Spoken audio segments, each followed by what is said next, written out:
Շնորհակալություն, Հասմիկ Հակոբյան։ Հարցը սուղում եմ ներքին գործերի նախարարին։ Տիկին Սարգսյան, մի տենդենցով եմ ուզում կիսվել, որը նկատել եմ վերջերս։ Երիտասարդների հետ հանդիպումներում, երբ որ ասում եմ նկարագրեք, օրինակ, որպես երիտասարդ ինչ մարտահրավերների եք բախվում, այս վերջերս հաճախ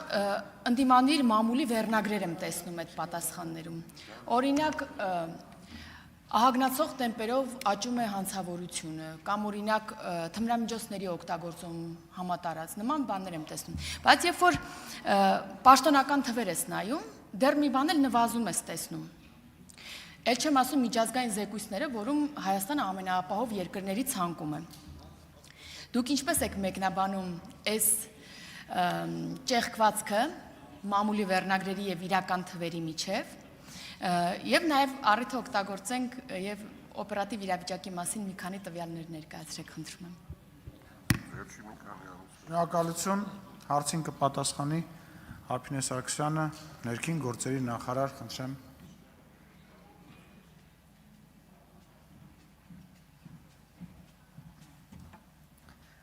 Շնորհակալություն հարցադրման համար, Տիկին Հակոբյան։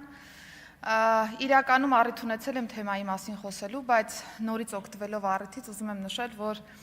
իրականում զարմանալի չէ հենց հիմա հանցավորության դեմ պայքարի մասին նմանատիպ վերնագրերով եւ նմանատիպ խոսույթով քննարկումները, որովհետեւ աշխարհին հայտնի մեթոդաբանությամբ նախընտրական ժամանակահատվածում հատկապես հանցավորության դեմ պայքարը դառնում է այն թեմաներից մեկը, որը որ պիտի քննարկվի, պիտի անընդհատ քննարկվի եւ դրանով իսկ այո, երբ որ մենք ուսումնասիրում ենք մեդիա տիրույթում արկա խոսույթը, տարբեր քաղաքական ուժերի կողմից արկա խոսույթը եւ իրականությունը, նկատում ենք, որ էական ճեղքված գոյություն ունի եւ սա է նաեւ հիմնավորում հատկապես այս թեման նախընտրական դեբատի մաս դարձնելու իմ նշած պնդումը, իսկ ինչ ունենք իրականությունում եւ այս հուզական եւ քաղաքական էմոցիոնալ դաշտից դուրս իրականությունում 2025 թվականի կտրվածքով մենք արձանագրել ենք հանցավորության նվազում 3.2%-ով, ընդ որում նվազել են այն խումբ նաև հանցագործությունները, որոնք անընդհատ քննարկվում են, նկատի ունեմ սեփականության դեմ ուղղված հանցագործությունները, նկատի ունեմ մարդու դեմ ուղղված հանցագործությունները եւ 3.2% նվազումը իրականում իրավապահ համակարգի համախմբված ջանքի արդյունքն է։ Քննարկվում է հատկապես թմրամիջոցների ապօրինի շրջանառության թեման եւ չգիտես ինչու նաեւ տարբեր քաղաքական ուժեր հայտ են ներկայացնում պայքարելու թմրամիջոցների ապօրինի շրջանառության դեմ, բայց պիտի նկատենք ինչ է կատարվում իրականում։ Մենք այս տարվա կտրվածքով ունենք ապօրինի շրջանառությունից հանված 768 կիլոգրամ թմրամիջոց, որը 80%-ով ավելին է, քան անցած տարվա նույն ժամանակահատվածը, եւ սա ռազմավարական մոտեցման արդյունք է, որովհետեւ մենք կենտրոնացել ենք թմրամիջոցների ներմուծման եւ արտադրության շղթայի վրա եւ թույլ չենք տվել հետագայում 100 հազարավոր նմանատիպ մանր դեպքերի արկայությունը եւ այսպես շարունակ։ Այսինքն, երբ որ նայում ենք իրական պատկերը, եթե ուզում ենք նայել իրական պատկերը, տեսնում ենք, որ կա կատարված աշխատանք, բնականաբար դրա կողքին կան նաև խնդիրներ, որոնք հստակորեն արձանագրել է ներքին գործերի նախարարությունը եւ կա մշակված նաև ռազմավարական մոտեցումներ այս խնդիրները հետեւողականորեն լուծելու տրամաբանության մեջ, պիտի շեշտը դնենք 2026 թվականին հատկապես հանցավորության կանխարգելման աշխատանքների վրա,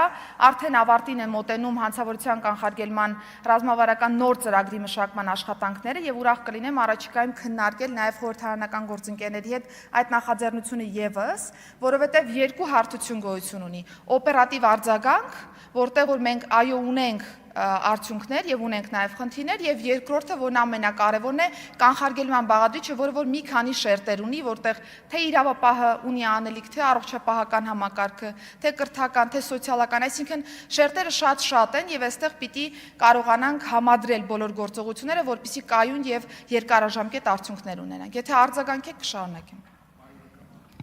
Շնորհակալ եմ Տիկին նախարար։ Մի նուրբ թեմայել եմ ուզում անդրադառնալ, տեսեք, երբեմն նախնական վարկածները, քանի որ նաև մամուլից խոսեցի,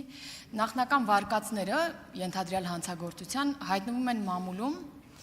հետո թեկուզ եւ անգամ երբ որ հերկվում է այդ նախնական վարկածը, միևնույն է, մարդիկ թիրախավորվում են, այսինքն դա պաշտոնական հաղորդագրություն չէ, պետք է հասկանալ որտեղից է, օրինակ նախնական վարկածը դուրս գալիս մամուլ ու շատ հստակ մամուլ, այսինքն շատ համատարած չի անգամ այդ ինֆորմացիայի աղբյուրը, եւ շատ դեպքերում հենց թիրախավորվում են օրինակ կանայք, երեխաները, վերջերս մի դեպք էլ եղավ օրինակ, որ իբր դպրոցում թմրանյութ է երեխան, բայց դա թմրանյութ չէր, պարզվեց, բայց ով իմացավ դրա մասին։ Բոլորը թիրախավորեցին երեխային, որպես օրինակ, չգիտեմ, օգտագործող կամ ստիպել է օգտագործել։ Մենք երևի ժամանակն է, որ սրաները շատ լուրջ անդրադառնանք, որովհետև սա եւս շատ լուրջ հարց է, նաեւ կխնդրեմ շարունակել ինչ եք ուզում ասել։ Շարունակելով Տիկին Հակոբյան, այո, ես համաձայն եմ, որ շատ հաճախ նախնական վարկածները բնականաբար փոխակերպվում են, այսինքն որակումների հետ կապված հարցեր են ունենում, դա բնական է, որովհետև քննության արդյունքն է դա թույլ տալիս ունենալու, բայց ձեր կողմից մատնանշած դեպքը, որը կոնկրետ օրինակով կարող ենք բերել նույն Մղջյանի դպրոցի մասով, որ սկզբնական դրվագն այնպիսին էր, որ ամբողջ մամուլը խոսում էր, որ գործ ունենք թմրամիջոցի հետ կոնկրետ, թմրամիջոցի նաև օգտագործման հետ, բայց փորձաքննության արդյունքները ցույց տվեցին, որ մենք թմրամիջոցի հետ գործ չունենք, եւ ես նաև անընդհատ նշում եմ, որ մենք սկզբում գնում ենք ինֆորմացիոն աղմուկի հետևից, բայց հետո որևէ մեկին չի հետաքրքրում գնալ դեպի խորքի եւ հասկանալ, թե իրականության մեջ ինչ է կատարվում, եւ մենք անընդհատ փորձում ենք նաև բալանսավորել այս իրավիճակը եւ փորձաքննության արդյունքներից հետո նաև հանրայնացրել ենք, որ գործ չունենք թմրամիջոցի օգտագործման հետ, բայց առիթը օգտագործելով ուզում եմ, որ մենք մեր խոսույթում շատ հոգատար լինենք նաև անչափահասների եւ առհասարակ խոցելի խմբի ներկայացուցիչների նկատմամբ, որովհետեւ շատ հաճախ արդեն այս իրավիճակը տանում է պիտակավորման, սկսում են տարբեր քննարկումներ, համայնքում հետագա նաև ապրելակերպ վարելու տրամաբանության մեջ են հարցեր գալիս եւ այս հարցը մեր հիմնական դիտակետում է այս պահին, որպեսզի մենք կարողանանք նախ ուղիղ կոմունիկացիա ապահովել այս հարցերով եւ նաեւ բացել բոլոր այս անհանգստացնող շերտերը, որոնք որ կան, բայց ինֆորմացիոն արտահոսքերի մասով շատ կարճ ուղղակի շարունակեմ, արտահոսքերի մասով իրականում մենք յուրաքանչյուր դեպքի հետևից գնում ենք եւ պարզում ենք, թե ինչպես է տեղի ունեցել դեպքի հանրայնացումը։ Ունեցել ենք դրվագներ, երբ որ հանրայնացումը տեղի ունեցել ոստիկանների կողմից օրինակ, ունեցել ենք դրվագներ, որտեղ տեղի ունեցել բնակիչների միջոցով կամ այլ հաստատությունների կողմից նաև նկատի ունեն պետական մարմինների, բայց անդրադառնալով ՆԳՆ-ի ես ուզում եմ ասել, որ մեր քաղաքականությունը շատ պարզ է։ Այն իրավիճակներում, երբ որ գործ ունենք ոչ իրավաչափ ինֆորմացիայի փոխանցման հետ, տվյալ աշխատակից չի շարունակում ուղղակի համակարգում աշխատանքը եւ նմանատիպ բազմաթիվ դրվագներ ունենք, երբ որ մենք գործ ենք ունեցել ծառայությունից ազատման դրվագի հետ։ Իսկ մնացյալ մասով կարծում եմ առիթ կունենանք նաեւ շարունակելու եւ դետալները քննարկելու, բայց ուզում եմ նշել, որ օպերատիվ տեսադաշտի օպերատիվ իրավիճակի մասով ոչ մի անհանգստացնող process չունենք, ամբողջը գտնվում է նախարարության եւ իրավապահ համակարգի վերահսկողության ներքո եւ մենք շարունակելու ենք արձանագրել թե արդյունքները եւ թե նաեւ այն խնդիրները հետեւողականորեն լուծել, որոնք որ ինքներս մենք արձանագրում ենք։ Շնորհակալություն։ Շնորհակալություն եւ վերջին հարցը Մարիամ Պողոսյան։ Շնորհակալություն։ Հարցս ուղղում եմ աշխատանքի եւ սոցիալական հարցերի նախարար Արսեն Թորոսյանին, պարոն Թորոսյան, հարցս